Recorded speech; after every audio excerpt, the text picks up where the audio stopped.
It was September 20th, 2012, and our school was going on a trip. We were going to an amusement park called Wallaby. My best buddy Jake and I were super excited because we really loved the roller coaster Goliath. I woke up at 6 a.m. and I already felt the excitement in my stomach. The bus would leave at 8 a.m., so I quickly made myself a sandwich and ate it as quickly as I could.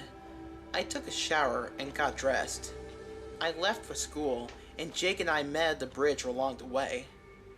I waved at him, but he didn't wave back. I walked up to him, and when I came close, I saw he looked like shit. "What's wrong, mate?" I asked him. He said that he hadn't got much sleep because he had had a horrible nightmare. I knew what he meant, because Jake had strange nightmares for over a year now. It's always the same. A man with scars all over his face stares at him from a distance with a freezing look. It just stands there.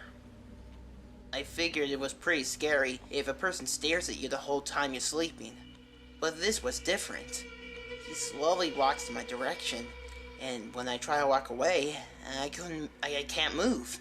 It was like I was frozen or something.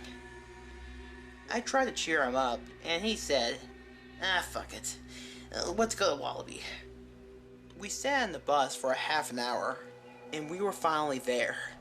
When we entered the park, we could hear the screams from the roller coasters. I was really excited, but I was worried about Jake.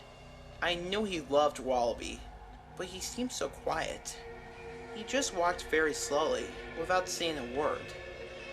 "Oh, let's go to the Goliath," I said with a big smile on my face, hoping that Jake would smile too.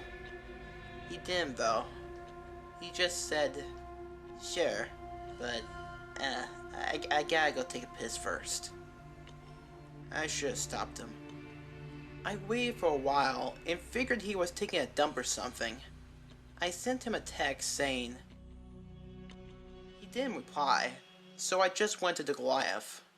The waiting line wasn't very long, so I was already happy and excited. After about 10 minutes, it was my turn.